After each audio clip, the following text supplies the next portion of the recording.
Hello friends, welcome back to my channel. आज हम इस वीडियो में डिस्कस करेंगे all single candle stick pattern के बारे में।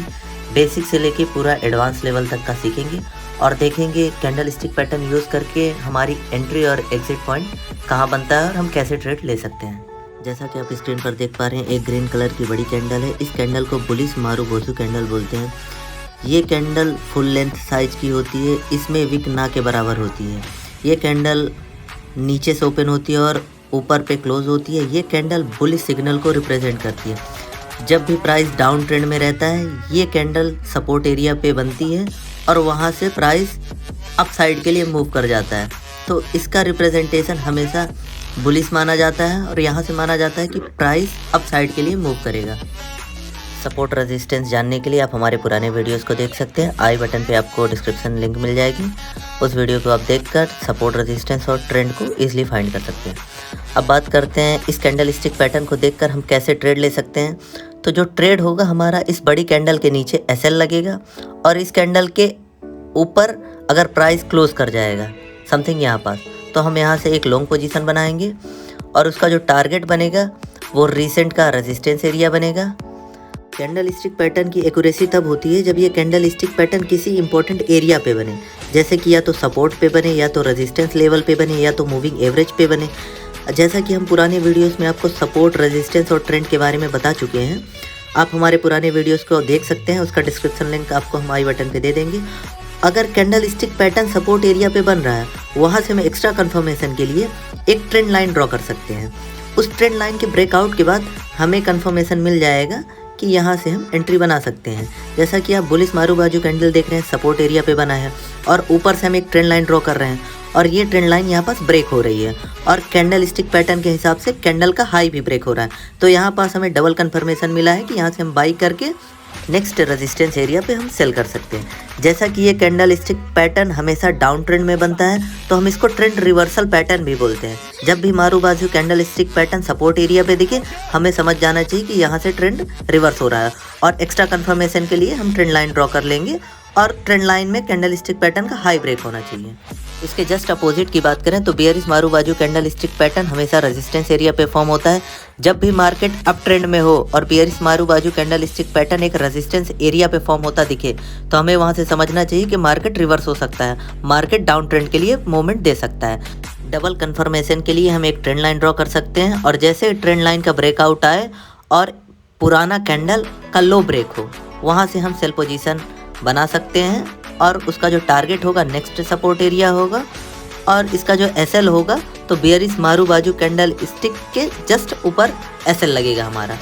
वहाँ से हम नेक्स्ट सपोर्ट एरिया तक ट्रेड ले सकते हैं। नेक्स्ट कैंडल की बात करें तो जो कैंडल आप देख रहे हैं, इस कैंडल को हैमर कैंडल बोला जाता है और ये अगर सपोर्ट एरिया पे फॉर्म हुआ तो वहाँ से हमें ये समझना चाहिए कि प्राइस यहाँ से अपसाइड के लिए मूवमेंट दे सकता है। इस कैंडल की पहचान की बात करें तो इस कैंडल की जो विक होती है वो बॉडी से 2 या 3 टाइम्स बड़ी होती है। तो इस कैंडल का जो विक है उसके नीचे हम SL लगा सकते हैं और कैंडल के अपर पार्ट के ऊपर से हम बाइंग अपॉर्चुनिटी देख सकते हैं और इसका जो टारगेट होगा नेक्स्ट रेजिस्टेंस एरिया होगा। यहाँ पास से हम समथिंग बाई कर सकते हैं और इसका टारगेट हम नेक्स्ट रेजिस्टेंस एरिया पे लगा सकते हैं। ज़रूरी नहीं है ये कैंडल सपोर्ट एरिया पे ही फॉर्म हो, अगर ये कैंडल कहीं भी फॉर्म हुई तो इस कैंडल को हम हैंगिंग मैन बोलेंगे। फिर वहाँ पास हमें ट्रेड लेने के लिए कुछ और कन्फर्मेशन की ज़रूरत पड़ती है। तो जब भी ये सपोर्ट एरिया पे फॉर्म हो, वहाँ से हमें बाइंग अपॉर्चुनिटी देखनी पड़ती है और जब भी ये रेजिस्टेंस एरिया पे फॉर्म हो तो वहाँ से हमें ये समझना चाहिए कि ये हैमर कैंडल स्टिक पैटर्न के प्लेस पे hanging man candle stick form हो रहा है और वहाँ से ट्रेंड रिवर्सल का साइन मिल सकता है। जैसा कि आप देख पा रहे हैं, इसका जो एंट्री पॉइंट बनेगा कैंडल के हाई के ऊपर बनेगा और इसका जो प्रॉफिट बुकिंग एरिया होगा वो नेक्स्ट रेजिस्टेंस एरिया होगा और SL की बात करें तो कैंडल के विक के नीचे हम SL लगा सकते हैं। सपोर्ट और रेजिस्टेंस के लिए आप हमारा पुराना वीडियो देख सकते हैं। उसके बाद अगर हमें 1-2 और कन्फर्मेशन चाहिए तो हम यहाँ पास फिबोनाची या ट्रेंड लाइन की भी हेल्प ले सकते हैं या फिर मूविंग एवरेज की हेल्प ले सकते हैं। जैसा कि आप यहाँ पास देख पा रहे हैं, ये भी hammer candle stick pattern type का दिख रहा है, बट इसे हैंगिंग मैन बोला जाएगा क्योंकि ये सपोर्ट एरिया पे फॉर्म नहीं हो रहा है, ये ट्रेंड के अपर पार्ट पे फॉर्म हो रहा है। तो यहाँ पास इसको हम हैंगिंग मैन बोलेंगे।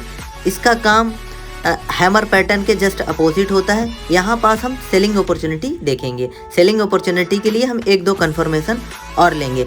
इस तरीके से ये दोनों कैंडल सेम ही है, ज़रूरी नहीं कि ये ग्रीन हो या रेड हो, यहाँ पास ये ग्रीन भी हो सकता है, बट यहाँ से हमें कंफर्मेशन के लिए देखना होगा कि क्या ये सपोर्ट एरिया पे फॉर्म हो रहा है या रेजिस्टेंस एरिया पे।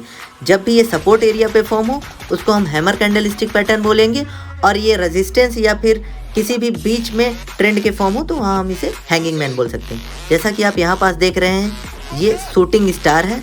शूटिंग स्टार का मतलब होता है कि यहाँ पास से ट्रेंड रिवर्स हो सकता है, और शूटिंग स्टार हमेशा रेजिस्टेंस एरिया पे फॉर्म होता है। इसकी पहचान के लिए आप देख सकते हैं ये हैमर का जस्ट उल्टा होता है, इसको हम इन्वर्टेड हैमर भी बोल सकते हैं। इन्वर्टेड हैमर इसको हम तब बोलेंगे जब ये सपोर्ट एरिया पे फॉर्म हो। यहाँ पास हम इसको शूटिंग स्टार बोलेंगे क्योंकि ये रेजिस्टेंस एरिया पे फॉर्म हो रहा है। जैसे इस टाइप का कैंडलस्टिक पैटर्न फॉर्म होता दिखे हमें रेजिस्टेंस एरिया पे, वहाँ पास हमें सेलिंग अपॉर्चुनिटी देखनी पड़ती है। सेलिंग अपॉर्चुनिटी के लिए हम एक दो कन्फर्मेशंस ले सकते हैं, जैसे ट्रेंड लाइन बना सकते हैं, और जैसे इस कैंडल का लो ब्रेक हो वहाँ से हमें सेलिंग अपॉर्चुनिटी देखनी होगी, और वहाँ से प्राइस नेक्स्ट सपोर्ट एरिया तक जा सकता है। इसका जो एंट्री पॉइंट होगा वो कैंडल के लो के नीचे होगा, इसका जो एसएल होगा वो रेजिस्टेंस के ऊपर होगा, इसके विक के ऊपर, और इसका जो टारगेट एरिया होगा वो नेक्स्ट सपोर्ट एरिया होगा। जैसा कि आप स्क्रीन पर देख पा रहे हैं, हम एंट्री के बाद इस सपोर्ट एरिया पे प्रॉफिट बुकिंग अपनी कर सकते हैं। और अगर इन्वर्टेड हैमर अगर फॉर्म हुआ सपोर्ट एरिया पे तो वो सिग्नल करता है कि यहाँ से प्राइस अपसाइड के लिए मूव करेगा। उसके लिए हमें एक दो एक्स्ट्रा कन्फर्मेशन चाहिए होंगे। एक्स्ट्रा कन्फर्मेशन के लिए हम ट्रेंड लाइन ड्रॉ कर सकते हैं, या फिर इस इन्वर्टेड हैमर कैंडल का जो विक होता है उसके ऊपर अगर प्राइस क्लोजिंग दे दिया तो वहाँ से हम लॉन्ग पोजीशन बना सकते हैं, और उसका जो एसएल लगेगा वो इसके बॉडी के नीचे लगेगा, सपोर्ट के नीचे लगेगा। इस तरीके से हम शूटिंग स्टार इन्वर्टेड हैमर में डिफरेंस पता कर सकते हैं, और ये ट्रेंड रिवर्सल पैटर्न भी बोला जाता है इसे। इस तरीके से हम कैंडलस्टिक पैटर्न का यूज़ करके ट्रेड ले सकते हैं। और यहाँ से आप देख पा रहे हैं कि यहाँ से ट्रेंड रिवर्स कर गया और प्राइस अपसाइड के लिए मूव कर गया। इसका जो नेक्स्ट टारगेट एरिया बनेगा वो नेक्स्ट रेजिस्टेंस एरिया बनेगा। हम आने वाले वीडियोस में डबल कैंडलस्टिक पैटर्न के बारे में डिस्कस करेंगे, इसके बाद ट्रिपल कैंडलस्टिक पैटर्न के बारे में डिस्कस करेंगे, और कैंडलस्टिक पैटर्न के साथ साथ हमें trend, support area, resistance, moving average, कुछ और कन्फर्मेशंस चाहिए होते हैं। इस तरीके से हम प्रॉपर ट्रेडिंग सेटअप अपना बना सकते हैं। Thanks for watching the video.